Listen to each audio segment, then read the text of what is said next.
আসসালামু আলাইকুম। আশা করছি সবাই ভালো আছেন। দেশ এবং দেশের বাহিরে প্রবাস থেকে যেখান থেকে আমার আজকের এই ভিডিওটা দেখতেছেন সকলের প্রতি আন্তরিক শুভেচ্ছা অভিনন্দন। তো আলহামদুলিল্লাহ যাক আমরা যে জাহাজের কাজটা শেষ করলাম এমভি রূপনূর মেরিন 3। তো আপনারা হয়তো দেখতেছেন ভিডিওতে জাহাজটা আমরা পানিতে নামাইতেছি আজকে।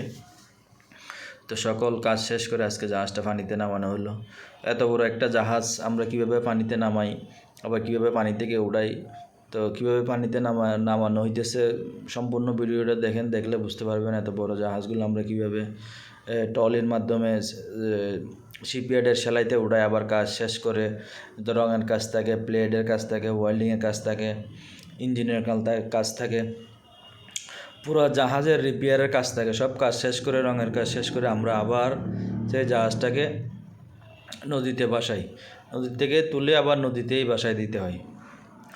তো দীর্ঘ 1.5 মাসের মতন ছিল আমাদের এমভি রূপনূর মেরিন 3 জাহাজটা। তো মাশাল্লাহ কালারগুলো কীরকম হয়েছে, লাল সবুজের কালার করা হয়েছে, পিছনে এবং সামনের দোনোতে লাল সবুজের পতাকা দেওয়া হয়েছে। তো টোটাল কাজটা কীরকম হয়েছে এবং জাহাজটা নামানোটা কীরকম হয়েছে, এক এক জায়গায় এক ধরনের নামায়, কেউ বেলুন দিয়ে নামায়, কেউ এমনি নামায়। আমরা যেহেতু শিপইয়ার্ডে তো আমরা ট্রলির মাধ্যমে নামাই, এই যে ট্রলিগুলো দেখতেছেন এই ট্রলিগুলো দিয়ে আমরা জাহাজটা নিচে পানিতে ভাসানো হয়। তো যাই হোক, এটা হচ্ছে জাহাজ নামানোর আগের একটু সময় পাইছি, ওই সময়তে ভিডিওটা করা, জাহাজের মূল ভিউটা কীরকম হয়েছে। আর জাহাজটা নামানোর সময় যে ধোঁয়ার কারণে ভিডিওটা একদম গোলা হয়ে গেছে, ঝাপসা হয়ে গেছে, ভিডিওটা ভালো হয় নাই, গোলা হয়ে গেছে। এটা হচ্ছে জাহাজ নামানোর একটু আগে, তখন ভিডিওটা করছিলাম, খুব সুন্দর এইচডি ভিডিও হয়েছিল। কিন্তু জাহাজটা নামানোর সময় যে ট্রলির যে চাকাগুলো আছে, চাকাগুলোতে অতিরিক্ত ধোঁয়ার কারণে ভিডিওটা অন্ধকার হয়ে গেছে। আর এটাও জাহাজ নামানোর আগে ভিডিও করা, শিপইয়ার্ডে থাকা অবস্থায়। তো এই ভিডিওগুলো ভালো হচ্ছে, আসলে কম দামি মোবাইল তো ভিডিও কোনোটা ভালো হয় কোনোটা ভালো হয় না। তো এগুলো ঠিক আছে ভিডিওগুলো, কিন্তু ওইটা অতিরিক্ত ধোঁয়ার কারণে এই অবস্থা।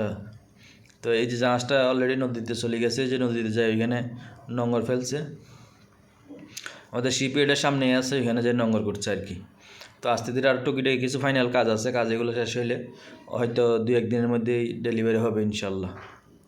তো এটাও শিপইয়ার্ডে থাকা অবস্থায় স্টেবিলিটি সাইড অপর সাইড আর কি, ওই অপর পাশের ভিডিওটা করা। তো আলহামদুলিল্লাহ মোটামুটি আপনাদের কাছে কেমন লাগছে অবশ্যই কমেন্টের মাধ্যমে জানাবেন। আর আমার ভিডিওগুলো দেখতে যদি আপনাদের একটু ভালো লাগে তাইলে আমি সার্থক। আর আমার চ্যানেলটি অবশ্যই সাবস্ক্রাইব করে বেল বাটনটি অন করে দিবেন। আসসালামু আলাইকুম রহমতুল্লাহ।